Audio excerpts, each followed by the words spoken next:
ప్రభు వాక్యము ద్వారా ఆయన మనతో మాట్లాడినట్లుగా స్తోత్రించెదము. దేవుని వాక్యం చదువుకుందాం. தேவனுடைய வசனத்தை நாம் வாசிப்போம். 2వ తిమోతి రాసిన పత్రిక 2 தீமோத்தேயுக்கு எழுதின நிருபம் 3వ అధ్యాయము మొదటి 2 వాక్యాలు చదువుకుందాం. 3వ అధ్యాయం మొదటి 2 వచనங்களை వాసిపోం. అంత్యదినములలో అపాయకరమైన కాలములు వచ్చునని తెలుసుకొనుము. ఎలాగనగా మనుషులు స్వార్థప్రియులు, ధనాపేక్షలు, బింకములాడువారు, అహంకారులు, దూషకులు, తల్లిదండ్రులకు అవిధేయులు, కృతజ్ఞత లేనివారు, అపవిత్రులు, అనురాగరహితులు. దేవునికి స్తోత్రం కలుగుగాక. దేవునికి స్తోత్రం ఉండాగటం. ఈ వాక్యమును మనము తీసుకొని గత 4 వారముల నుండి అంత్య దినములలో దేవుని బిడ్డల్లో ఉన్నటువంటి ఈ స్వభావాలను గురించి మనం ఈ దినాలలో నేర్చుకుంటున్నాము. இந்த வசனங்களை ஆதாரமாக கொண்டு கடந்த 3-4 வாரங்களாக கடைசி நாட்களிலே கொடிய பாவங்கள் சபையில் உள்ளவர்களுக்கு இருப்பதை குறித்து நாம் தியானித்து வந்தோம். ఇవి అన్య జనులను గురించి రాయబడలేదు. இந்த காரியங்களை అన్య జనங்களை குறித்து எழுதப்படவில்லை. రక్షింపబడిన దేవుని యొక్క బిడ్డలలో అంత్యకాలములలో ఈ స్వభావములు ఉంటున్నవని పౌలు తిమోతికి తెలియచేస్తున్నారు. ரட்சிக்கப்பட்ட தேவனுடைய பிள்ளைகளுக்குள்ளே கடைசி காலங்களிலே இப்படிப்பட்ட கொடிய பாவங்கள் காணப்படுகிறது என்று அப்போஸ்தலனாகிய பவுல் தீமோத்தேயுக்கு எழுதுகிறார். వారు రక్షింపబడి బాప్తిసం పొంది పరిశుద్ధాత్మ పొంది అనేక సంవత్సరముల నుండి దేవుని యొక్క బిడలుగా వారు జీవిస్తూ ఉన్నారు. அவர்கள் ரட்சிக்கப்பட்டு ஞான ஸ்நானம் எடுத்து பரிசுத்தாவின் அபிஷேகத்தை பெற்று பல வருடங்களாக அவர்கள் தேவனுடைய பிள்ளைகளாக ஜீவித்துக் கொண்டிருக்கிறார்கள். అయినప్పటికీ దేవునికి ఇష్టము లేని ఈ స్వభావాలు వారిలో కనబడుచున్నవి. என்றாலும் தேவனுக்கு பிரியமில்லாத இந்த ஸ்வபாவங்கள் அவர்களுக்குள்ளே காணப்படுகிறது. వీటిలో స్వార్థ ప్రియులు, ధనాపేక్ష ప్రియులు, బింకములాడేవారు, అహంకారులు అనేటువంటి ఈ గ్రూపులను గురించి గత దినాలలో మనం విని ఉన్నాము. நாம் இந்த வசனத்திலே சில தற்பிரியராயும் பணப்பிரியராயும் வீம்புக்காரராயும் பெருமை உள்ளவர்களாயும் இருக்கிறார்கள் என்று நாம் கடந்த வாரங்களிலே தியானித்தோம். ఆ తర్వాత మన ఇక్కడ మరొక గ్రూపును చూచినప్పుడు వీరెవరంటే దూషకులు అనే రాయబడి ఉన్నది. இங்கே இன்னொரு கூட்டத்தாரை குறித்து நாம் பார்ப்போம் என்றால் அவர்கள் யார் என்றால் அவர்கள்தான் தூஷிக்கிறவர்கள். దూషకులు అని వ్రాయబడి ఉన్నది. దూషిக்கிறவர்கள் என்று எழுதப்பட்டிருக்கிறது. దూషకులు అని చెప్పినప్పుడు ఇందులో పలు విధమైనటువంటి గ్రూపుల వారు కనబడుచున్నారు. இந்த దూషిக்கிறவர்கள் என்று நாம் சொல்லும்போது இதிலும் கூட சில கூட்டத்தார் காணப்படுகிறார்கள். వీరిలో ఒక గ్రూపు వారు ఎవరంటే దేవునిని దూషించేవారు. இவர்களுக்குள்ளே இருக்கிற ஒரு கூட்டத்தார் அவர்கள் தேவனை தூஷிக்கிறவர்கள். ఆ తర్వాత నడిపించే వారిని అపోస్తులను, దైవ సేవకులను దూషించేవారు. அதற்கு பின்னதாக நடத்திப்புக்காரரை, தேவனுடைய ஊழியர்களை, பரிசுத்தவான்களை దూషిக்கிறவர்கள். ఆ తర్వాత విశ్వాసులను కూడా దూషించేవారు. அதற்கு பின்னதாக విశ్వాసిகளையும் దూషిக்கிறவர்கள். ఆ తర్వాత రక్షణ లేని అన్య జనులను కూడా వారు దూషించేవారు. அதற்கு பின்னதாக రక్షిப்பில்லாத అన్య జనங்களையும் கூட அவர்கள் దూషిக்கிறவர்கள். ఈ విధంగా పలు విధమైనటువంటి అనుభవములతో వారి యొక్క నోరును అదుపులో పెట్టుకోకుండా దూషించేటువంటి ఒక స్వభావము కలిగిన మనుషులు ఈ యొక్క అంత్య దినములలో కనబడుచున్నారు. ఈ విధமாக அவர்கள் தங்களுடைய நாவை அவர்கள் கட்டுப்பாட்டுக்குள் வைக்காமல் மற்றவர்களை தூஷிக்கிறவர்களாக கடைசி நாட்களிலே சபையில் தான் காணப்படுகிறார்கள். వీటిలో మరి కొంతమందిని మనం చూసినట్లయితే మొట్టమొదటిగా ఏబు అనేటువంటి భక్తుడిని మనం చూసినప్పుడు ఆయన కుటుంబంలో ఒకే రోజు 10 మంది పిల్లలు చనిపోయి ఉన్నారు. இதை குறித்து நாம் வேத புஸ்தகத்திலே பார்க்கும்போது யோபு என்கிற பக்தனுடைய ஜீவித்தை நாம் பார்க்கும்போது ஒரே நாளிலே அவனுடைய குடும்பத்தார் 10 பேரும் மரித்து விட்டார்கள். గోడ కూలిపోయి 10 మంది సంతానము తన యొక్క పిల్లలు ఒకే రోజు 10 శవాలు డెడ్ బాడీలు ఆయన ఇంటిలో కనబడుచున్నవి. அவனுடைய வீட்டின் கூரை விழுந்து போனதினால் ஒரே நாளிலே 10 శవంகள் அவனுடைய வீட்டிற்கு முன்னதாக வைக்கப்பட்டது. అయినప్పటికీ ఆయన దేవునిని దూషించలేదు. దేవుడిచ్చాడు, దేవుడు తీసుకున్నాడు, దేవునికి స్తోత్రమని ఆయన దేవుని నామాన్ని మహింపరిచి ఉన్నాడు. என்றாலும் அவன் தேவனை தூஷிக்கவில்லை. கர்த்தர் கொடுத்தார், கர்த்தர் எடுத்தார், கர்த்தருக்கு స్తోత్రం என்று சொன்னான். ఇప్పుడు సహోదరుడు భాస్కరరావు గారు సాక్ష్యం చెప్పారు. వారి కుటుంబంలో ఆ ప్రాబ్లమ్కే వారెంతో నలిగిపోయిన వారుగా కనబడుచున్నారు. இப்பொழுது நம்முடைய சகோதரர் பாஸ்கர் ராவ் அவர்கள் சாட்சியில் சொன்னார்கள், அந்த அவருக்கு வந்த அந்த சோதனையிலே அவருடைய குடும்பம் எவ்வளவாகவோ బాధిக்கப்பட்டது. ఏబు యొక్క కుటుంబంలో జరిగినటువంటి ఈ సంభవము మన కుటుంబంలో జరిగినట్లయితే మనము ఎంతవరకు సహనం కలిగిన వారుగా కనబడుచున్నాము. யோபின் வீட்டிலே நடந்த இந்த சம்பவம் நம்முடைய வீட்டிலே நடந்திருந்தால் நாம் எவ்வளவு பொறுமையாக இருந்திருக்க கூடும். 10 రోజులు చనిపోవడం కాదు, 10 మంది ఒకే రోజు చనిపోయి ఉన్నారు. 10 பேர் மரிப்பது ஒரு பெரிய காரியம் அல்ல. அந்த 10 பேரும் ஒரே நாளில் மரிப்பதுதான் அங்கே காரியம். కానీ ఆ సమయంలో ఆయన దేవుని యందు యథార్థత కలిగి దేవుని యొక్క నామాన్ని స్తుతించి మహింపరిచి ఉన్నాడు. என்றாலும் அந்த நேரத்திலும் கூட அவன் தேவனுக்கு உண்மையாய் இருந்து அவன் தேவனை ஸ்துதித்து மகிமைப்படுத்தினான். కానీ ఆ సమయంలో ఏబు యొక్క భార్య ఏబుకి విరోధముగా మాట్లాడుచున్నది. ஆனால் அந்த வேளையிலே யோபுவின் மனைவி யோபுக்கு விரோதமாக அவள் பேசுகிறாள். ఏమని మాట్లాడుతుందంటే அவள் దేవునిని దూషించి మరణమో కమ్మో అని ఆమె మాట్లాడుచున్నది. அவள் சொல்லுகிறாள், நீ தேவனை தூஷித்து ஜீவனை விடும் என்று சொல்லுகிறாள். యోబు గ్రంథం 2వ అధ్యాయం 9వ వాక్యం చదువుకుందాం. యోబు పుస్తకం 2వ అధ్యాయం 9వ వచనத்தை వాసిపం. అతని భార్య వచ్చి, నీవు ఇంకనూ యథార్థతను వదలకుందువా? దేవుని దూషించి మరణము కమ్మనెను. దేవునికి స్తోత్రం కలుగునుగాక. దేవునికి స్తోత్రం ఉండాగటం. యోబు యొక్క భార్య వచ్చి, నీవింకను యథార్థతను వదలవా? దేవుని దూషించి మరణము కమ్ము అని ఆమె దేవునిని దూషిస్తుంది. యోబును కూడా దూషించి మాట్లాడుతుంది. இப்பொழுது யோபுவின் மனைவி அவள் யோபுவை பார்த்து, நீர் இன்னும் உம்முடைய உத்தமத்திலே நடப்பீரோ? தேவனை தூஷித்து ஜீவனை விடும் என்று அவள் தேவனை தூஷிக்கும்படியாகவும் அவனுடைய கணவனுக்கு விரோதமாகவும் அவள் பேச ஆரம்பித்தாள். అతడైతే దేవుని యందు యథార్థత కలిగిన వాడుగా కనబడుచున్నాడు. ஆனால் அவனோ కర్తరిడతిలే அவன் ఉత్తమమాய் நடந்து கொள்கிறான். ఇక్కడ యోబు యొక్క భార్య చెప్పిన విధముగా దేవునిని దూషించి మరణము అయినట్లయితే ఏమి జరుగుతుంది? இங்கே யோபு தன்னுடைய மனைவி சொன்னதை போல அவன் தேவனை தூஷித்து மரித்தால் என்ன సంభవిக்கும்? దీని యొక్క అర్థం ఏమిటంటే, ఎవరైతే దేవునిని దూషిస్తున్నారో వారు సాతాను యొక్క వశముగా మారిపోతున్నారు.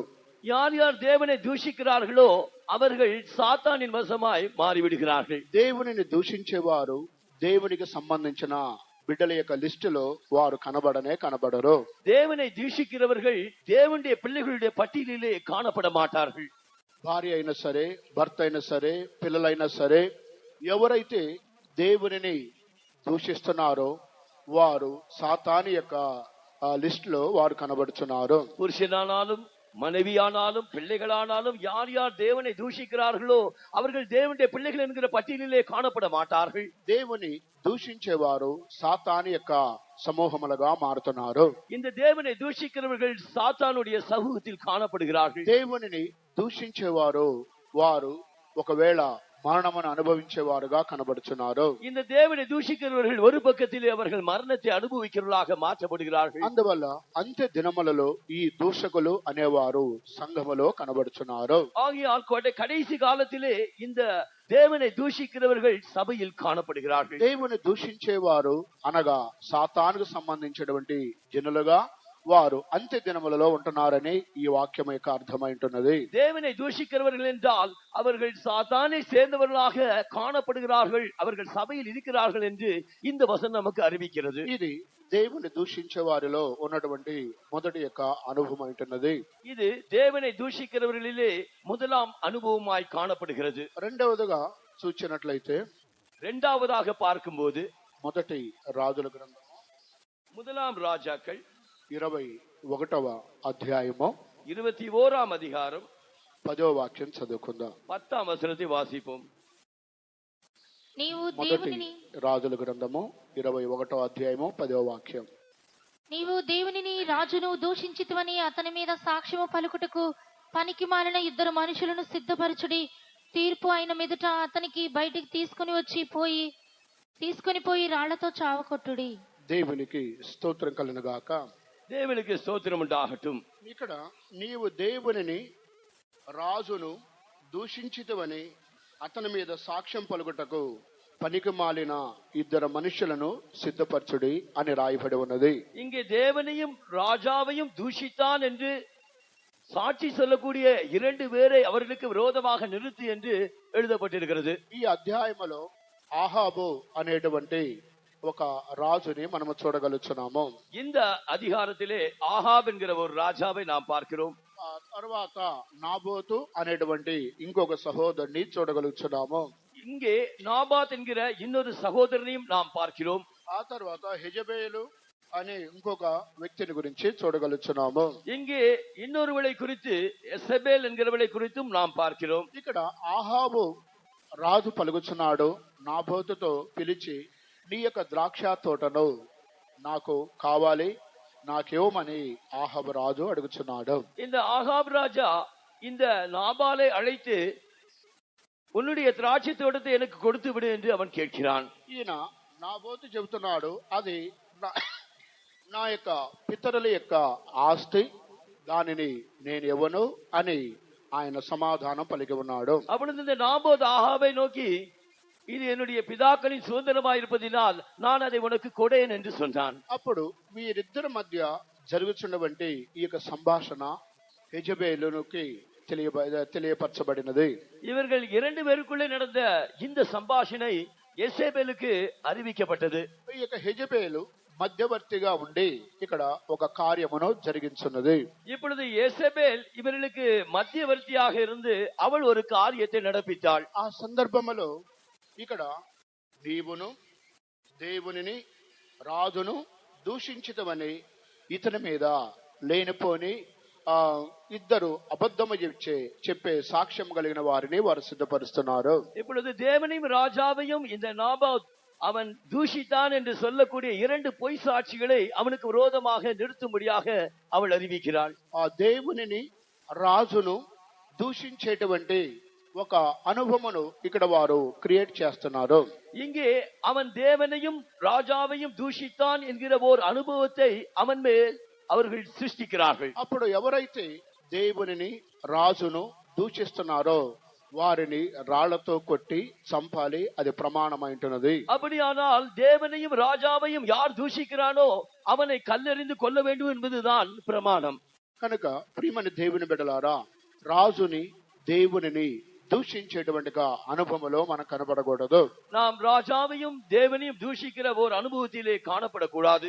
ఎవరైతే దేవునిని రాజును దూషిస్తున్నారో వారు సాతాను యొక్క జనులుగా పిలువబడుతున్నారు. யார் யார் தேவனையும் ராஜாவையும் தூஷிக்கிறார்களோ அவர்கள் சாத்தானுடைய மக்களாகத்தான் எண்ணப்படுகிறார்கள். ఇక్కడ నాబోతు అనేటువంటి ఈ యొక్క సహోదరుడికి వ్యతిరేకముగా విరుద్ధముగా ఈ ఆగబు రాజు ఆయన పలికినటువంటి ఒక ప్లాన్ అయింటున్నది. இது இந்த ஆகாப் ராஜா இந்த நாபோக்கு விரோதமாக அவன் உருவாக்கின ஒரு திட்டமாக காணப்படுகிறது. కనుక మన యొక్క జీవితంలో కూడా అనేక సందర్భాలలో విరోధముగా ఇటువంటి దేవుని దూషించేటువంటి వ్యక్తులు మన జీవితంలో కూడా కనబడుతున్నారు. அவ்விதமாக நம்முடைய ஜீவித்திலும் கூட தேவனை தூஷிக்கிற ஜனங்கள் காணப்படுகிறார்கள். వీరు రెండవ అనుభవమునకు చెందిన వారుగా కనబడుతున్నారు. இவர்கள் இந்த இரண்டாவது அனுபவத்தை சேர்ந்தவர்களாக காணப்படுகிறார்கள். దేవుని దూషించే వారిలో మూడో గ్రూపును కూడా మనం చూసినట్లయితే தேவனை தூஷிக்கிறவர்களே மூன்றாவது கூட்டத்தை பார்ப்போம் என்றால் నిర్గమాకాండము, உபாகமம், ఎక్సోడస్, யாத்ராகமம், నిర్గమాకాండము 22వ అధ్యాయము 22ஆம் அதிகாரம் 28వ వాక్యం చదువుకుందాం. 28ஆம் వచనத்தை వాసిపోం. నీవు దేవుని నిందింపకూడదు, నీ ప్రజలలోని అధికారిని శపింపకూడదు. దేవునికి స్తోత్రం కలుగుగాక. దేవునికి స్తోత్రం ఉండాగటం. ఇక్కడ నీవు దేవునిని నిందింపకూడదు, నీ అధికారిని శపింపకూడదు అని రాయబడి ఉన్నది. இங்கே தேவனை நீ தூஷிக்க கூடாது என்றும் நீ அதிகாரியை நீ அவிதமாக எதிர்த்து சொல்லக்கூடாது என்றும் எழுதப்பட்டிருக்கிறது. ఎవరైతే దేవునిని దూషిస్తున్నారో వారు అధికారిని కూడా దూషించకూడదు అనే ఒక ప్రమాణం ఇక్కడ రాయబడి ఉన్నది. யார் யார் தேவனை தூஷிக்கிறார்களோ அவர்கள் அதிகாரியும் கூட தூஷிக்க கூடாது என்று ஒரு புதிய பிரமாணத்தை எழுதப்பட்டிருக்கிறது. ఈ యొక్క అధికారులు వీరు దేవునితో సమానముగా పిలువబడుతున్నారు. இந்த அதிகாரிகள் தேவனுக்கு சமமாகத்தான் எண்ணப்படுகிறார்கள். ఈ యొక్క అధికారులు వారు నడిపించే వారిని బయలుపరుచున్నది. இந்த அதிகாரிகள் நடத்திపుకారులயே வெளிப்படுத்துகிறது. ఆ దేవునిని మనము దూషిస్తే అది ఎంత నష్టమో అదే విధముగా దేవునితో సమానమైన ఈ అధికారులను కూడా మనము నిందింపకూడదు. தேவனை நிந்தித்தால் அது எவ்வளவு நமக்கு தாழ்வோ அதை போலதான் நாம் அதிகாரிகளை நம்முடைய நடத்திపుകാరుகளை దూషిப்பதும் సమం. అది మనకి ఉద్యోగ స్థలాల్లో గాని, వ్యాపార స్థలాల్లో గాని, సంఘములో గాని అధిపతులు అనేవారు వారు దేవునితో సమానముగా పిలువబడుతున్నారు. அவர்கள் நம்முடைய வேலை செய்கிற இடத்திலோ, நாம் வியாபாரம் செய்கிற இடத்திலோ, இல்லாவிட்டால் நம்முடைய சபையிலோ இந்த அதிகாரிகள் என்பது நம்முடைய நடத்திப்புக்காரர்களுக்கு சமமாய் எண்ணப்படுகிறார்கள். దేవునికి స్తోత్రం కలుగుగాక. தேவனுக்கு ஸ்தோத்திரம் உண்டாகட்டும். వీరు దూషించే వారిలో మూడవ గ్రూపుగా పిలువబడుతున్నారు. இவர்கள் దూషిக்கிறவர்களிலே மூன்றாம் கூட்டமாய் எண்ணப்படுகிறார்கள்.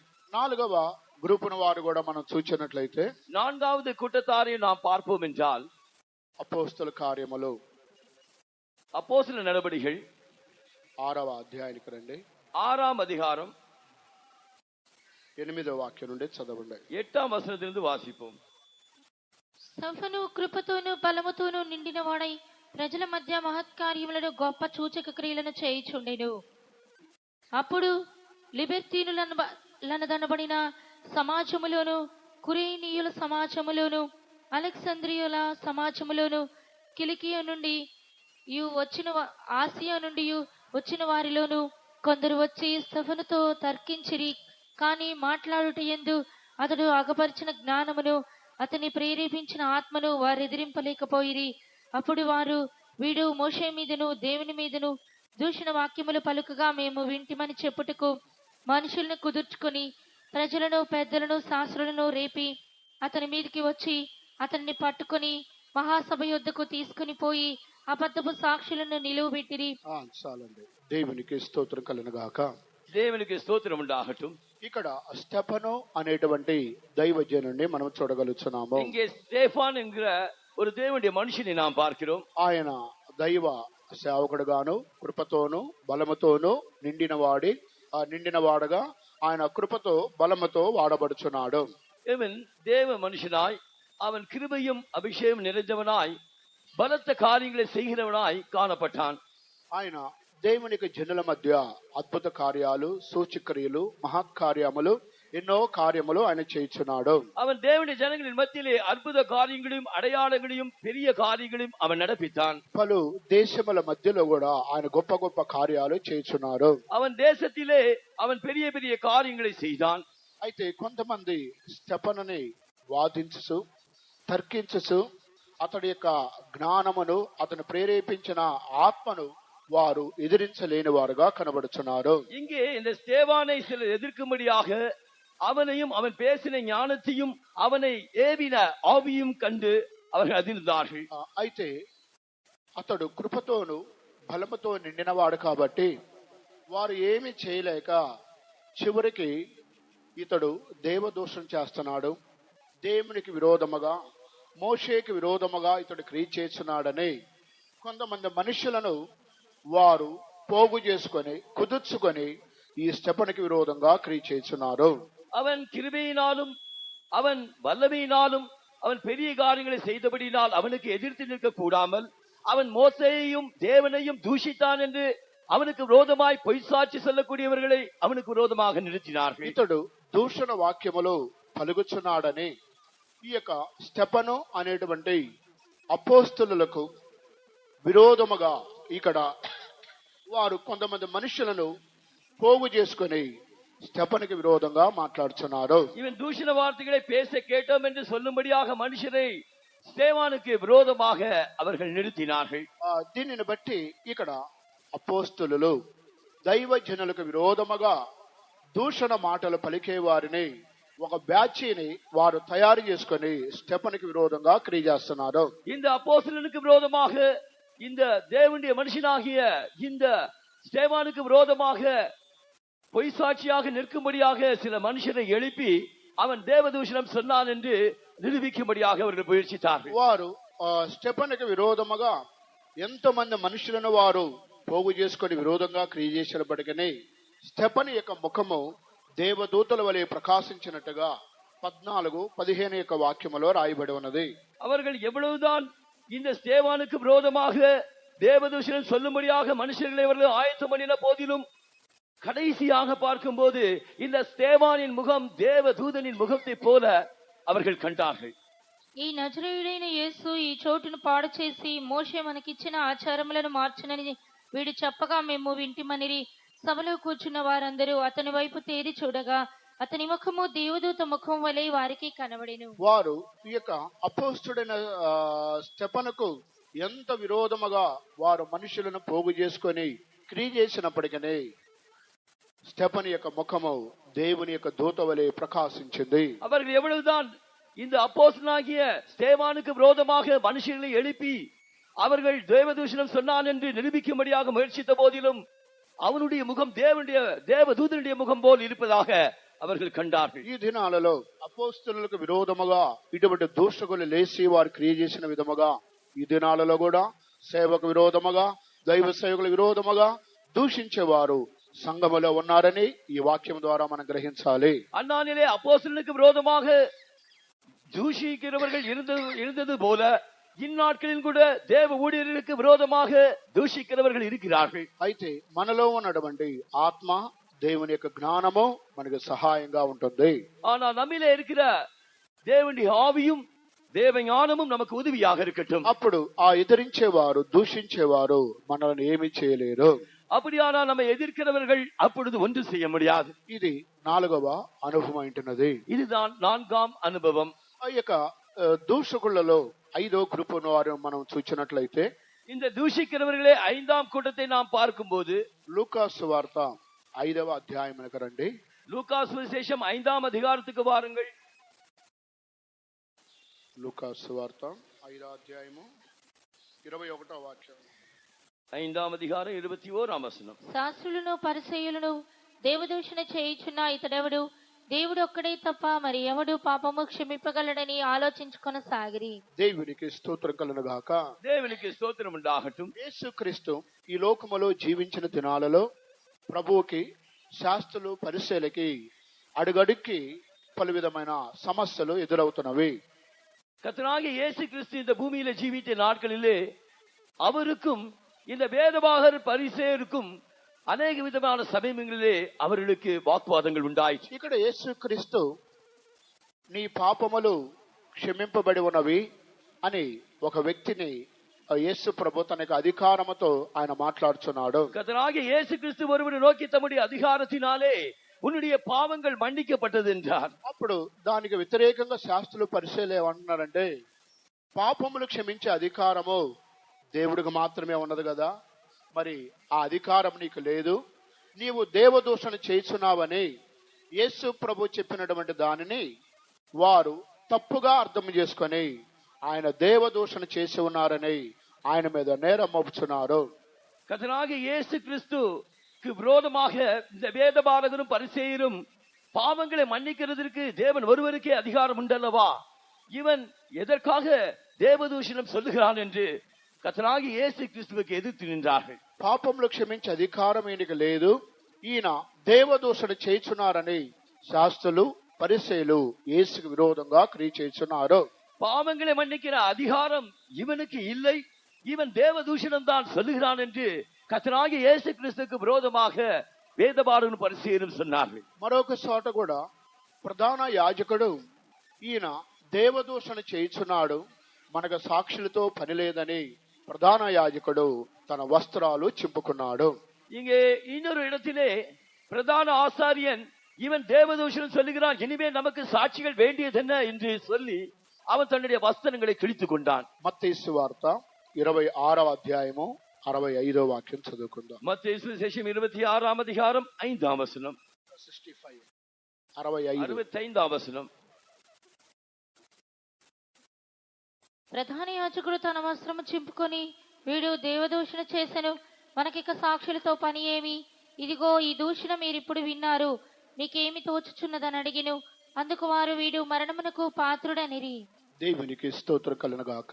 దేవునికి స్తోత్రం ఉండాగటం. ఇక్కడ ప్రధాన యాజకుడు తన వస్త్రములు చింపుకొని యేసు ప్రభు దేవదూషణ చేసి ఉన్నాడు, ఇతడు మరణమునకు పాత్రుడని పలుకుచున్నాడు. இங்கே பிரதான ஆசாரியன் தன்னுடைய வஸ்திரங்களை கிழித்துக் கொண்டு இவன் தேவதூஷணம் சொன்னான், இந்த இயேசு கிறிஸ்து மரணத்துக்கு பாத்திரன் என்றார்கள். ఇక సాక్షులతో మనకేమి సంబంధం లేదని ఈ ప్రధాన యాజకుడు పలుకుచున్నాడు. இனி சாட்சிகள் நமக்கு வேண்டியது என்ன என்று இந்த பிரதான ஆசாரியன் சொல்லுகிறான். ప్రియమైన దేవుని బిడ్డలారా, ప్రధాన యాజకుడు ధర్మశాస్త్రం రూల్ ప్రకారంగా ఆయన వస్త్రాలు చింపుకోకూడదు. பிரதான ஆசாரியன் நியாய பிரமாணத்தின்படி தன்னுடைய வஸ்திரங்களை ஒருபோதும் கிழித்துக் கொள்ளக்கூடாது. కానీ ప్రధాన యాజకుడు చేయకూడనటువంటి ఒక పనిని ఈయన చేసి ఉన్నాడు. ஆனால் இந்த பிரதான ஆசாரியன் செய்யக்கூடாத ஒரு வேலையை தான் இந்த பிரதான ஆசாரியன் செய்தான். యేసు ప్రభు యొక్క జీవితంలో ఆ పొరపాటును మనం చూడడం లేదు, కానీ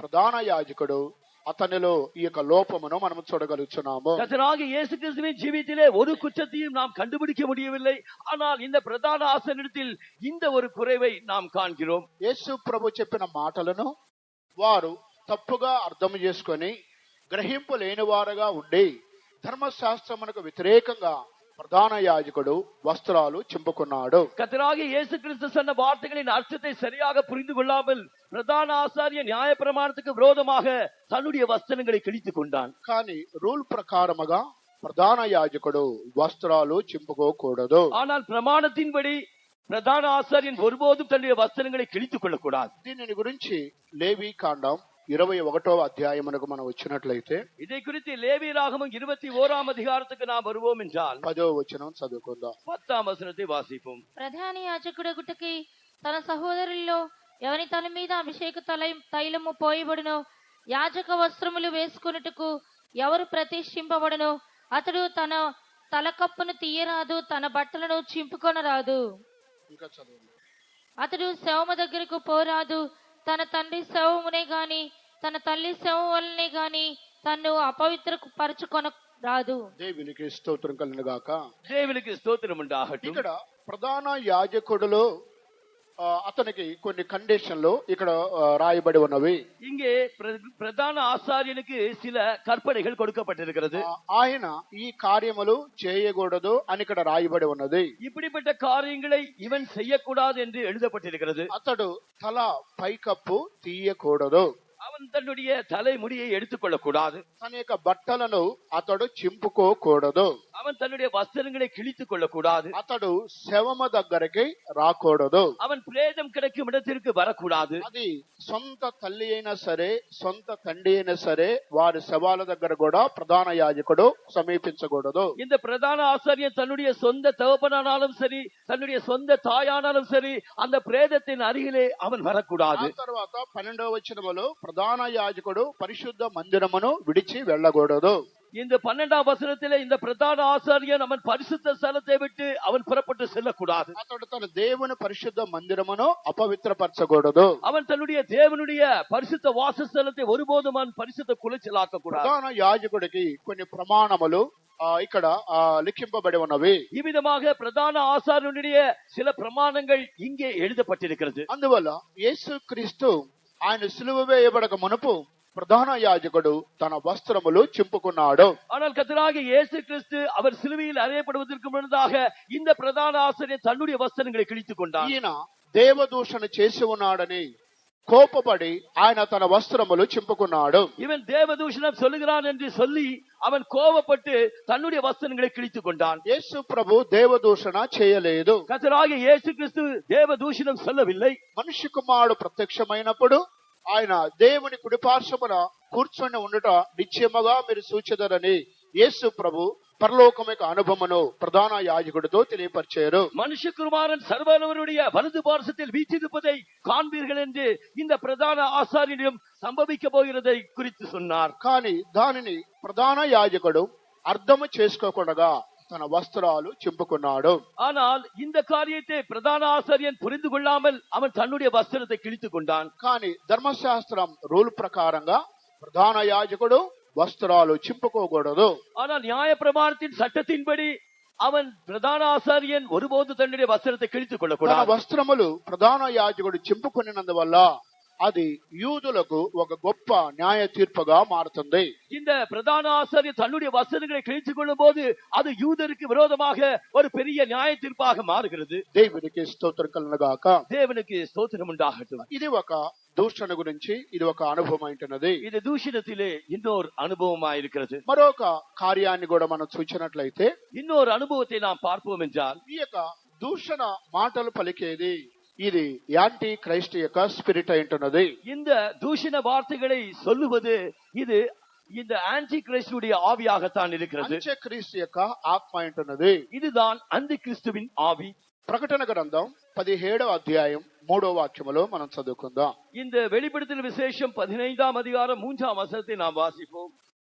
అప్పుడతడు ఆత్మవసునైన నన్ను అరణ్యమున కొనిపోగా దేవదూషణ నామములతో నిండుకొని 7 తలలను 10 కొమ్ములను గల ఎర్రని మృగము మీద కూర్చుండిన ఒక స్త్రీని చూచితిని. దేవునికి స్తోత్రం కలుగుగాక. தேவனுக்கு ஸ்தோத்திரம் உண்டாகட்டும். ఇది దేవదూషణలో 7వ అనుభవంగా పిలువబడుతున్నది. இது தேவதூஷணத்திலே 7ஆம் அனுபவமாய் அறிவிக்கப்படுகிறது. ఇక్కడ ఒక స్త్రీని మనము చూడగలుగుతున్నాము. இங்கே ஒரு ஸ்திரீயை நாம் பார்க்கிறோம். ఈ స్త్రీ మృగము మీద కూర్చుండినటువంటి ఒక స్త్రీ.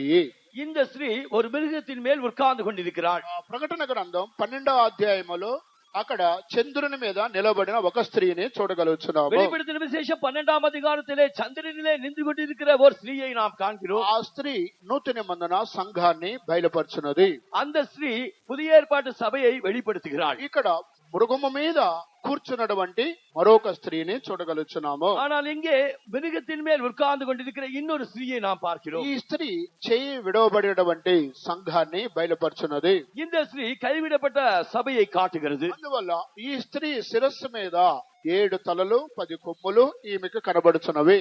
இந்த ஸ்திரீயின் தலையிலே 7 தலைகளும் 10 கொம்புகளும் காணப்படுகிறது. ఆ తర్వాత దేవదూషణ నామములతో నిండుకొని ఈ మృగము మీద ఈ స్త్రీ కూర్చుంటుంది. தேவதூஷணமான நாமங்களால் நிறைந்ததுமான சிவப்பு நிறமுள்ள ஒரு மிருகத்தின் மேல் தான் இந்த ஸ்திரீ உட்கார்ந்து கொண்டிருக்கிறார். అందువల్ల దేవుడు దూషణం కలిగేటువంటి దేవదూషణ కలిగిన మాటలు ఈ యొక్క మృగానికి ఈ స్త్రీకి కనబడుచున్నది. ఇది అంత్యక్రీస్తు యొక్క స్పిరిట్ అయింటున్నది. இந்த தேவனுடைய தூஷணமான நாமங்களால் நிறைந்ததான இந்த மிருகமாய் இந்த ஸ்திரீயாய் காணப்படுகிறாள். அதுதான் அந்தி கிறிஸ்துவின் ஆவியாய் இருக்கிறது. అందువల్ల పౌలు అంత్య దినములలో అపాయకరమైన కాలముల వచ్చును, స్వార్థ ప్రియులు, ధనాపేక్ష ప్రియులు, బింకమలాడేవారు, అహంకారులు, దూషకులు అని ఆయన పలుకుచున్నాడు. ஆகையால் தான் கடைசி காலத்திலே கொடிய காலங்கள் சபையிலே சம்பவிக்கும் என்று அப்போஸ்தலனாகிய பவுல் மனுஷர் சற்பிரியராயும் பணப்பிரியராயும் போஜன பிரியராயும் வீம்புக்காரராயும் பெருமைக்காரராயும் இப்பொழுது தேவனை தூஷிக்கிறவர்களாய் இருப்பார்கள் என்கிறார். ఈ యొక్క దేవదూషణ కలిగినటువంటి ఈ యొక్క స్త్రీ మృగం మీద కూర్చుంటుంది. ఇది అంత్యక్రీస్తు యొక్క ఆత్మని బయలుపరుచున్నది. இந்த தேவனை தூஷிக்கிற இந்த ஸ்திரீ அவள் மிருகத்தின் மேல் உட்கார்ந்து கொண்டிருக்கிறாள். இது அந்த கிறிஸ்துவின் ஆவியை காட்டுகிறது. ఇది దేవదూషణలో 7వ అనుభవం అంటున్నది. இது தேவதூஷணத்திலே 7ஆம் அனுபவம். మరొకటి 8వదిగా మనం చూసినట్లయితే 8வதாக நாம் பார்க்கும்போது యెషయా గ్రంథానికి రండి. ஏசாயா புஸ்தகத்துக்கு வாருங்கள். యెషయా గ్రంథం 37వ అధ్యాయమునకు రండి. 37ஆம் அதிகாரத்துக்கு வாருங்கள். 17వ వాక్యం చదువుకుందాం. 17ஆம் వచనத்தை వాసిపోం. సైన్యములకు అధిపతియగు యెహోవా చెవియొగ్గి ఆలకించుము. యెహోవా కన్నులు తెరిచి దృష్టించుము. జీవముగల దేవుడవైన నిన్ను దూషించుటకై సన్హెరీబు పంపిన వాని మాటలను చెవియొగ్గుము. దేవునికి స్తోత్రం కలుగుగాక. దేవునికి స్తోత్రం ఉండాగటం. ఇక్కడ యెహోవా కన్నులు తెరిచి దృష్టించము, జీవమగల దేవుడవైన నిన్ను దూషించుటకై సన్హెరీబు పంపిన వాని మాటలను చెవిన పెట్టుము. இங்கே கர்த்தாவே நீர் உமது கண்களை திறந்து பாரும், சனகரிப் ஜீவனுள்ள தேவனை தூஷிக்கும்படியாக சொல்லி அனுப்பின வார்த்தைகளை கேளும் என்றான். జీవమగల దేవునిని దూషించేటువంటి ఒక వ్యక్తిని ఇక్కడ మనము చూడగలుగుతున్నాము. இங்கே ஜீவனுள்ள தேவனை தூஷிக்கிற ஒருவனை நாம் இங்கே பார்க்கிறோம். ఇతడి పేరే సన్హెరీబు. இவனுடைய பெயர் தான் சனகரிப். సన్హెరీబు ఆత్మ ఇది సాతానిక ఆత్మకి సాదృశ్యముగా ఉన్నది. இந்த சனகரிப்பினுடைய ஆவி இது சாத்தானுடைய ஆவிக்கு தான் அடையாளமாய் இருக்கிறது. ఈ సన్హెరీబు మనుషులను పంపాడు. இந்த சனகரிப் அவன் மனுஷர்களை அனுப்புகிறான். జీవమగల దేవుని దూషించమని ఈయన మనుషులను పంపి ఉన్నాడు. ஜீவனுள்ள தேவனை தூஷியுங்கள் என்று இவன் மனுஷரை அனுப்புகிறான். దేవుని దూషించేటువంటి ఆత్మ కలిగిన వాడే సన్హెరీబు. இந்த தேவனை தூஷிக்கிற ஒரு ஆவியை உடையவன் தான் இந்த சனகரிப். కనుక ఈ యొక్క ఆత్మ మనకి జీవితంలో ప్రవేశించకూడదు. ஆகையால் இந்த ஆவி நம்முடைய ஜீவியத்திலே பிரவேசிக்க கூடாது. మనుషులను దూషించినా పర్వాలేదు, కానీ ఈ సన్హెరీబు అనే దుష్టుడు జీవమగల దేవునినే ఇతడు దూషిస్తున్నాడు. ஒருவேளை மனுஷனை தூஷித்தால் பரவாயில்லை, இந்த சனகரிப்போ அவன் ஜீவனுள்ள தேவனையே தூஷிக்கிறான். ఈయనను గురించి 36వ కీర్తన, యెషయా గ్రంథం 36వ కీర్తన మొదటి వచనములో కూడా చూడగలుగుతున్నాము. இதை குறித்து ஏசாயா 36ஆம் அதிகாரம் முதல் வசனத்தில் கூட பார்க்கிறோம்.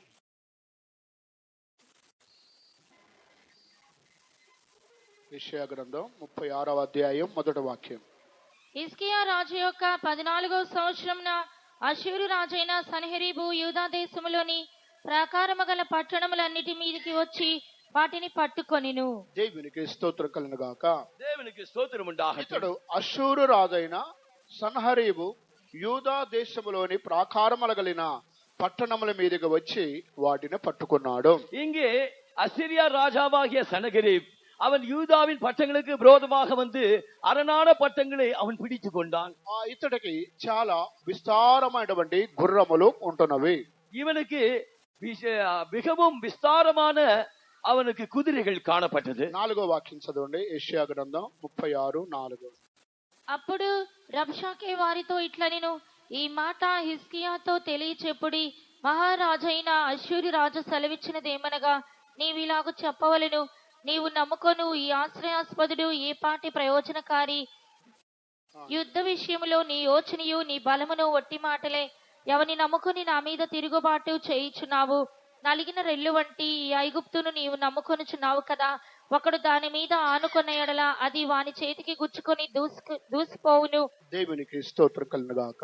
దేవునికి స్తోత్రం உண்டாகட்டும். ఇక్కడ ఈ సన్హెరీబు పలుకుచున్నాడు, ఎవరిని నమ్ముకొని నీవు నా మీదికి యుద్ధానికి వస్తున్నావు. இங்கே சனகரிப் சொல்லுகிறான், நீ யாரை நம்பி என் மேல் யுத்தத்திற்கு வருகிறாய். కనుక ఈయనకి విస్తారమైన గుర్రములు ఉన్నవి, అందువల్ల ఇతడు ధీమాగా మాట్లాడుతున్నాడు. இவனுக்கு மிகவும் ஏராளமான குதிரைகள் இருப்பதினால் தான் அவன் அவ்வளவு திமிராக பேசுகிறான். 8వ వాక్యం కూడా చదవండి. 8ஆம் வசனம் கூட வாசியுங்கள்.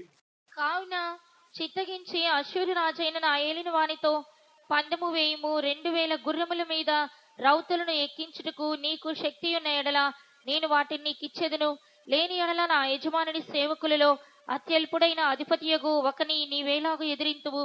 రథములను రౌతులను పంపునని ఐగుప్తు రాజును నీవు ఆశ్రయించుకొంటివి.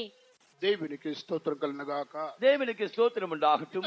సన్హెరీబు అనేటువంటి ఈయనకి 2000 గుర్రములు కనబడుచున్నవి. இந்த சனகரிப் என்கிற ராஜாவுக்கு 2000 குதிரைகள் காணப்படுகின்றன.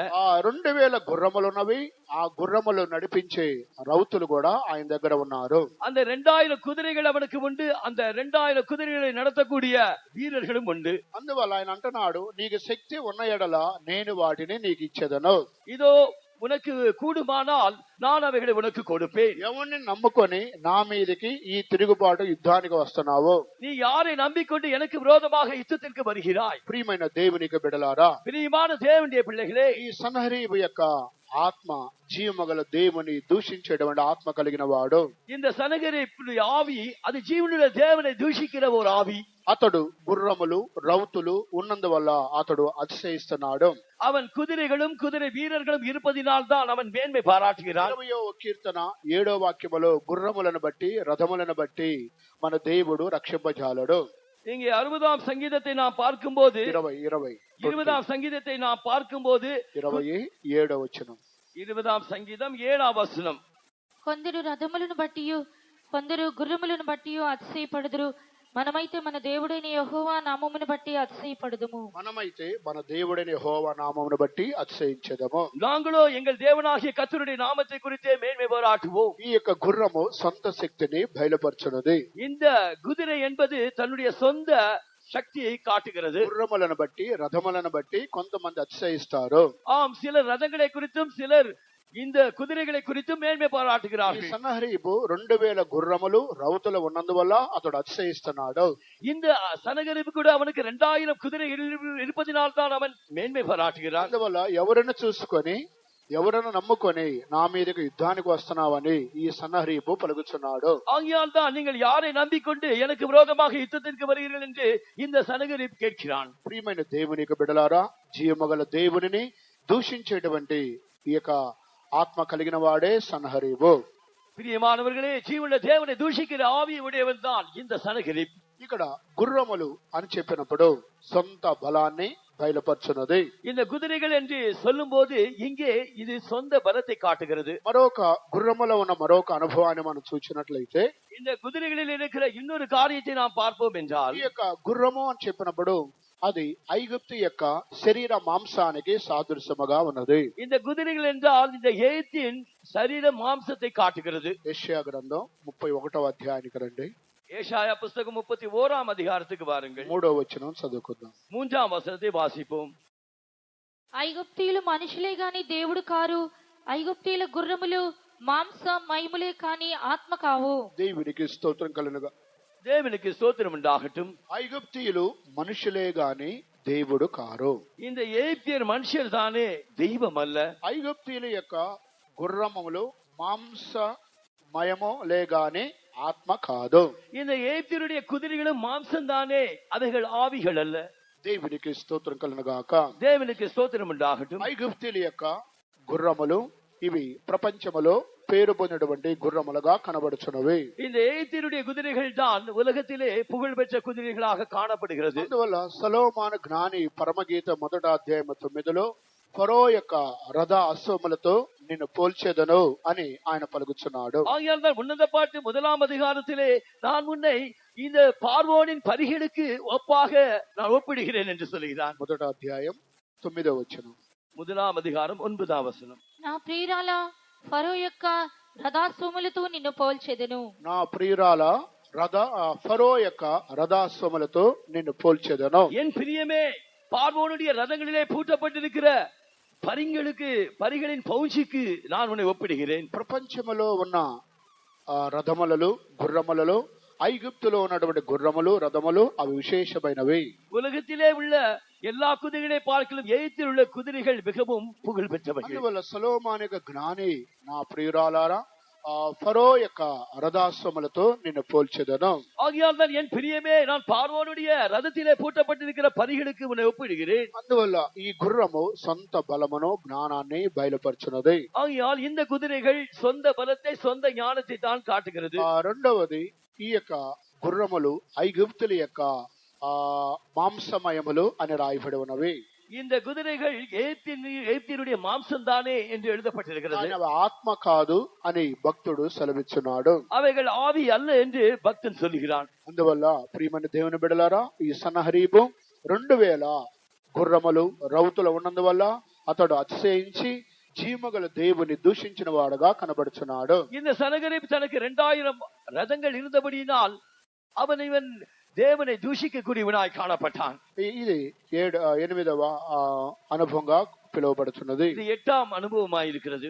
ఆ తర్వాత పౌలు యొక్క జీవితాన్ని కూడా మనం చూసినప్పుడు பவுலுடைய ஜீவியத்தை கூட நாம் பார்க்கும்போது మొదటి తిమోతి రాసిన పత్రిక 1వ అధ్యాయం 12వ వాక్యములో ఆయన క్రీస్తులోనికి రాకముందు దూషకుడు, హింసకుడు, హానికరుడుగా ఉన్నాడు.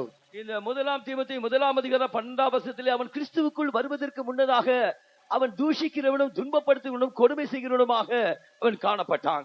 పూర్వము దూషకుడును హింసకుడును హానికరుడనైన నన్ను తన పరిచర్యకు నియమించి నమ్మకమైన వానిగా ఎంచినందుకు నన్ను బలపరిచిన మన ప్రభువైన క్రీస్తు యేసుకు కృతజ్ఞుడనై ఉన్నాను. దేవునికి స్తోత్రం కలుగుగాక. దేవునికి స్తోత్రం ఉండాగట్టు. పౌలు రక్షింపబడక మునుపు ఆయన కూడా క్రైస్తవులను, అపోస్తులను, దేవునిని, అనేక మంది సంఘమును అతడు దూషించి హింసించిన వాడుగా కనబడుచున్నాడు. இந்த அப்போஸ்தலனாகிய பவுலும் அவன் கிறிஸ்துவுக்குள் வருவதற்கு முன்னதாக கிறிஸ்தவர்களையும் இந்த இயேசு கிறிஸ்துவை குறித்த காரியங்களை சொல்லுவதையும் கூட அவன் துன்பப்படுத்தி கொடுமைப்படுத்துவனாய் காணப்பட்டான். అటువంటి దూషించే స్వభావం కలిగినటువంటి పౌలుని దేవుని కృప ఆయనను అపోస్తలుగా మార్చబడి ఉన్నది. அவ்விதமாக தூஷிக்கிறவனாக துன்புறுத்துவனாக காணப்பட்ட இந்த பவுலை கர்த்தருடைய கிருபை தான் அவனை அப்போஸ்தலனாக மாற்றிச்சு. దేవుని కృప ఆయనను గొప్ప అపోస్తలుగా మార్చి ఉన్నది. దేవుடைய கிருபை தான் இவனை பெரிய அப்போஸ்தலனாக மாற்றியது. కనుక మన యొక్క జీవితంలో కూడా దేవునిని, అపోస్తలులను, సంఘమును దూషించేవారుగా ఉన్నప్పటికీ మనం సరైన మారు మనసు పొంది దేవుని తట్టు మనం తిరిగినప్పుడు దేవుని కృప మనల్ని మార్చుతున్నది. இவ்விதமாக நாமும் கூட தேவனை தூஷிக்கிறவனாய், சபையை தூஷிக்கிறவனாய், சபையோரை தூஷிக்கிறவனாய் இருந்த போதிலும் தேவனுடைய கிருபை தான் நம்மை மாற்றுகிறது. ఈ యొక్క అంత్య దినములలో సంఘములు దూషకులు అనేవారు ఉంటున్నారు. இந்த கடைசி காலத்திலே దూషిக்கிறவர்கள் సభையிலே காணப்படுகிறார்கள். కనుక అటువంటి గ్రూపులో నుండి మనం విడుదల పొందాలి. அப்படிப்பட்ட காரியத்திலிருந்து நாம் விடுதலை பெற வேண்டும். మన యేసు త్వరలో రాబోచున్నాడు. நம்முடைய இயேசு சீக்கிரமாய் வரப்போகிறார். కనుక ప్రభు రాకడికి ఆయన మనలందరినీ సిద్ధపరచును. ஆகிய கர்த்தர் தம்முடைய வருகைக்கு நம்ம எல்லாரும் ஆயத்தப்படுத்துவாராக. అనాది ప్రేమతో నన్ను ప్రేమించి అంధకార క్రియ నుండి విడిపించెను. అనాది ప్రేమతో నన్ను ప్రేమించి అంధకార క్రియ నుండి విడిపించెను. తేజోవాసులతో నివసింపను, తేజోవాసులతో నివసింపను. తనయుని రాజ్యంలో నన్ను చేర్చెను, తనయుని రాజ్యంలో నన్ను చేర్చెను. ప్రభు యేసు చూపిన మహాప్రేమ ఎన్నటికీ మరువలేను. ప్రభువైన చూపిన మహాప్రేమ ఎన్నటికీ మరువలేను. జగత్పునాదికి ముందే ఏర్పరచి, జగత్పునాపరచి ప్రేమలో నిర్దోషిగా నిలిపెను, ప్రేమలో నిర్దోషిగా నిలిపెను. పరిపూర్ణ పరిశుద్ధులందరితో ప్రత్యక్ష మగువేళ తను చేర్చుము. పరిపూర్ణ పరిశుద్ధులందరితో ప్రత్యక్ష మగువేళ తను చేర్చుము. ప్రేమ గల తండ్రి ముఖం దర్శింప, ప్రేమ గల తండ్రి ముఖం దర్శింప. ప్రేమలో పరిశుద్ధునిగా మార్చుము, ప్రేమలో పరిశుద్ధునిగా మార్చుము. పరిపూర్ణ పరిశుద్ధులందరితో ప్రత్యక్ష మగువేళ నన్ను చేర్చుము.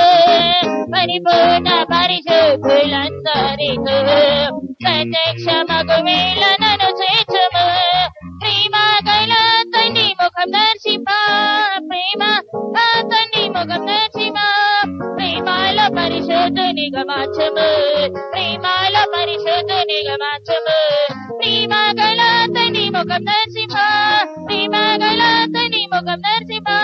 ప్రేమలో పరిశుద్ధునిగా పరిశుద్ధునిగా మార్చము, ప్రేమలో పరిశుద్ధునిగా మార్చము, ప్రేమ గల తని ముఖం నచ్చిమా, ప్రేమ గల తని ముఖం నచ్చిమా, ప్రేమలో పరిశుద్ధునిగా మార్చము, ప్రేమలో పరిశుద్ధునిగా మార్చము, ప్రేమలో పరిశుద్ధునిగా మార్చము, ప్రేమలో పరిశుద్ధునిగా మార్చము. స్తోత్రం, స్తోత్రం, స్తోత్రం, స్తోత్రం, స్తోత్రం, స్తోత్రం. దయచేసి ఒక 5 నిమిషములు అందరు మోకాళ్ళ మీద ఉండండి. దయచేసి ఒక 2 నిమిషాలు ఆరంభంగా నిల్పం. 2 నిమిషములు అందరు మోకాళ్ళ మీద ఉండండి. 2 నిమిషం దయచేసి ఆరంభంగా నిల్లుங்க. మన విన్న వాక్యమునకు మనమే సమర్పించుకుందాం. நாம் கேட்ட வசனத்துக்கு நம்ம ஒப்பு கொடுப்போம். అంత్య దినములలో దూషకులు అనేవారు సంఘములో ఉంటున్నారు. இந்த கடைசி காலத்திலே தூஷிக்கிறவர்கள் என்பவர்கள் சபையில் ఆ இருக்கிறார்கள். దూషించేవారు సాతానికి వశమైపోతున్నారు. இந்த தூஷிக்கிறவர்கள் சாத்தானுடைய ఆ வசத்திற்குள்ளாக்கப்படுகிறார்கள். దూషించేవారు అంత్యక్రీస్తు ఆత్మ కలిగిన వారు. இந்த தூஷிக்கிறவர்கள் அந்த கிறிஸ்துவனுடைய ஆவி உடையவர்கள். ఆ దూషించేవారు సనహరీబు ఆత్మ కలిగిన వారు. இந்த தூஷிக்கிறவர்கள் சனகரிப்பின் ஆவி உடையவர்கள். జీవమగల దేవుని దూషించేవారు. அவர்கள் ஜீவனுடைய தேவனை தூஷிக்கிறவர்கள். కనుక దేవుని దూషించుటకు దేవుడు మనల్ని ఏర్పాటు చేసుకోలేదు. தேவன் தன்னை தூஷிப்பதற்காக யாரையும் தெரிந்து கொள்ளவில்லை. దేవుని స్తుతించడానికి మనల్ని ఏర్పాటు చేసుకున్నారు. நாம் தேவனை துதிப்பதற்காக நாம் தெரிந்து கொள்ளப்பட்டவர்கள். దేవుని మహిమపరచడానికి దేవుడు మనల్ని ఏర్పాటు చేసుకున్నారు. நாம் தேவனை மகிமைப்படுத்துவதற்காக தேவன் நம்மை தெரிந்து கொண்டார். కనుక ఒక 2 నిమిషములందరూ పరిశుద్ధాత్మలో సంతోషించండి. ஆகையால் ஒரு 2 நிமிஷம் எல்லாரும் பரிசுத்த ஆவியிலே சந்தோஷிங்க. ఒక్కొక్కరు ఆత్మలో సంతోషించండి. தேவனுடைய ஆவியிலே கழிவுறுங்கள். హల్లెలూయా, హల్లెలూయా, హల్లెలూయా, హల్లెలూయా. స్తోత్రం, స్తోత్రం, స్తోత్రం, స్తోత్రం. Praise the lord. స్తోత్రం, స్తోత్రం, స్తోత్రం, స్తోత్రమయ్యా. Amen. Praise the lord, praise the lord, praise the lord, praise the lord. దేవా తుబల బౌషిబిడి బిగదే బిగద బల బతుది బిగద బల బౌషిమా. దేవా స్తోత్రం, స్తోత్రమయ్యా, స్తోత్రమయ్యా, స్తోత్రమయ్యా. ఆమేన్. బల బౌషిబిడి బిగదే బల బౌషిమా. కరబల బౌషిబిడి బిగద బగద బల బతుది బిగదే బిగద బగద బల బౌషిమా. హల్లెలూయా. స్తోత్రం, స్తోత్రం, స్తోత్రం, స్తోత్రం, స్తోత్రం. హల్లెలూయా. బగద బల బతుది బిగదే బల బౌషిమా. హల్లెలూయా. స్తోత్రం, స్తోత్రం, స్తోత్రం. దేవా బల బౌషిబిడి బిగద బల బౌషిమా. హల్లెలూయా. స్తోత్రం, స్తోత్రం. యేసుని నామం జయించుగాక. సాతాను కోటలు పగులుగాక, యేసుని నామం జయించుగాక. సాతాను కోటలు పగులుగాక, యేసుని నామం జయించుగాక. సాతాను కోటలు పగులుగాక, యేసుని నామం జయించుగాక. సాతాను కోటలు పగులుగాక, యేసుని నామం జయించుగాక. సాతాను కోటలు పగులుగాక, యేసుని నామం జయించుగాక. సాతాను కోటలు పగులుగాక, యేసుని నామం జయించుగాక. సాతాను కోటలు పగులుగాక, యేసుని నామం జయించుగాక. సాతాను కోటలు పగులుగాక, యేసుని నామం జయించుగాక. సాతాను కోటలు పగులుగాక. బల బౌషిబిడి బిగద బల బతుది బిగదే బి. దేవా స్తోత్రం, స్తోత్రం, స్తోత్రమయ్యా. దేవా స్తోత్రం. ప్రియమైన సహోదరి సహోదరా, దేవదూషణ నామములతో నిండుకొని 7 తలలు 10 కొమ్ములు కలిగినటువంటి ఆ మృగము మీద ఈ స్త్రీ కనబడుచున్నది.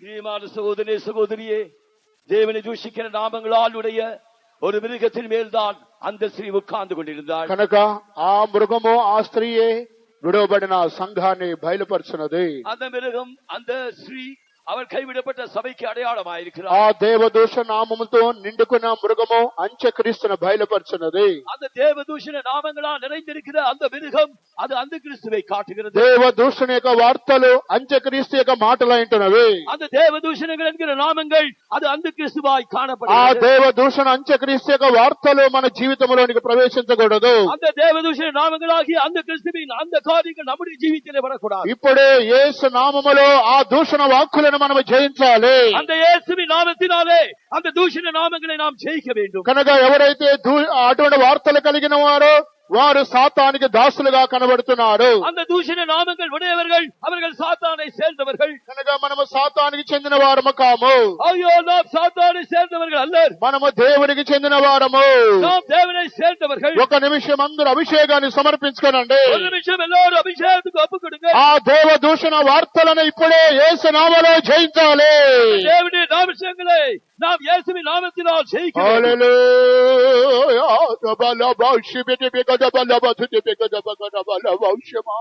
హల్లెలూయా.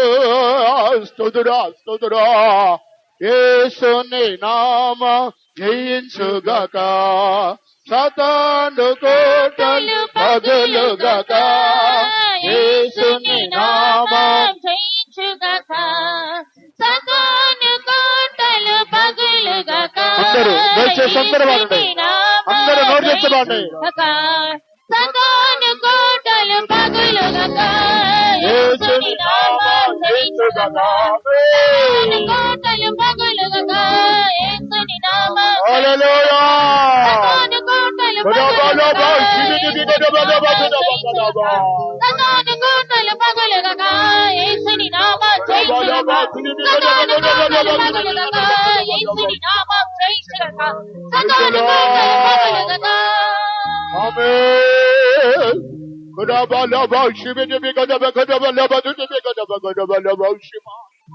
హల్లెలూయా. స్తుతురా స్తుతురా స్తుతురా స్తుతురా. హల్లెలూయా. ప్రభు కూటమును ఆస్వాదించిన దయ కొరకై స్తోత్రించదము. స్తోతురా స్తోతురా. తీసుకొచ్చిన జనులందరి కొరకై స్తోత్రించదము. పాటలను ఆస్వాదించిన దయ కొరకై స్తోత్రించదము. ఆత్మలో బలపరిచిన దయ కొరకై స్తోత్రించదము. ప్రభు నామ మహిమార్థమై జీవములను సాక్ష్యమును లేపిన దయ కొరకై స్తోత్రించదము. వాక్యము ద్వారా ప్రభు మనతో మాట్లాడిన దయ కొరకై స్తోత్రించదము. అంత దినాలలో సంఘములు దూషకులు ఉంటున్నారు. అటువంటి గుంపులో నుండి దేవుడు మనల్ని వేరుపరచినట్లుగా స్తోత్రించదము. తండ్రి కుమార పరిశుద్ధాత్మ దేవుని కొరకై స్తోత్రించదము. తండ్రి కుమార పరిశుద్ధాత్మ కొరకై స్తోత్రించదము. ప్రార్థించండి. పరిశుద్ధమైన మా దేవాలయం స్తోత్రం తండ్రి. గత 3 నెలల కంటి పాపలే కాచి కాపాడి మీ కృపలో భద్రపరిచి మమ్మల్ని ప్రేమించి 4 నెలల దయ కొరకే స్తోత్రం. మొదటి పునరుద్ధానం మీ సముఖంలో వచ్చి ప్రభువా నిన్ను ఆత్మతో సత్యంతో సేవించి నిన్ను మైంపరచకు మాకు ఇచ్చిన కృప కొరకే స్తోత్రం. కూటమంతా భావించిన దయ స్తోత్రం. మాకు ఇచ్చిన మీ ఆలోచన కొరకే స్తోత్రం. అంత్యదినముల ప్రభువా అంత్యక్రీస్తు ఆత్మ సంఘంలో క్రియచేస్తున్నాయని ప్రభువా గత దినములు మాకు చర్చించిన స్తోత్రం తండ్రి. ప్రభువా మమ్మల్ని మేము పరిశీలించుకొని అంత్యక్రీస్తు ఆత్మని విడుదల మొదటకు మా కృప ఇచ్చండి స్వామి స్తోత్రం. పైకి భక్తి గల వారే ఉండి నీ శక్తిని ఆశ్రయించకుండా ఉండకుండా ప్రభువా తగిన భక్తికి తగిన జీవితం చేయుటకు నీ శక్తిని ఆశ్రయించి కృప ఇచ్చండి స్వామి స్తోత్రం. అన్ని జనుల ప్రభా రథముల గురించి గుర్రముల గురించి అతిశయపడతారు కానీ మేము అతిశయపడకు మీ నామం తప్ప మరి ఒకటి మాకు లేదండి స్తోత్రం. యెహోవా నామము బలమైన దుర్గము నీతిమంతులోనికి పరిగెత్తి సురక్షితంగా నుంచి పోతుంది స్తోత్రం. మేము ఆశ్రయించుటకును మేము నివసించుటకు మీ నామం తప్ప మరి ఒకటి మాకు లేదు ప్రభు స్తోత్రం. ఈ నెలంతా మీ నామములని దాగి ఉండటకు మా కృప ఇచ్చండి స్వామి స్తోత్రం. ఆకాశం కింద భూమి మీద రక్షింపటకు మీ నామం తప్ప మరి యొక్క నామం లేదండి స్తోత్రం. మీ నామం ద్వారా గొప్ప రక్షణ భాగ్యం మాకు ఇచ్చారు. దాన్ని కాపాడుకుంటూ కృప ఇచ్చండి స్వామి స్తోత్రం. వచ్చిన బిడ్డల కొరకు స్తోత్రం. నిన్న వాక్యానుసారం మా జీవితాన్ని అనుదినం పరిశీలించుకొని శుద్ధీకరించుకొని దుష్ట స్వభావాలన్నీ తీసివేసి ప్రభావ క్రీస్తు యొక్క దివ్య స్వభావము అనుదినము ధరించుకుని మా కృప ఇచ్చండి స్వామి. మీకు స్తోత్రం స్వామి స్తోత్రం. సాయంకాల కూట మీరు ఆశ్రయించము మా దేవులందరి కృపలో కాపాడము. ఈ నెలంతా వారి యొక్క పనిపాట్లో రాకపోకలో ఉద్యోగస్థలంలో చేయించిన పనులు వ్యాపారం అన్ని కార్యంలో బిడ్డలకు తోడుకుంటుంది స్వామి స్తోత్రం. అవసరం అంది తీర్చి ప్రభా స్వామి.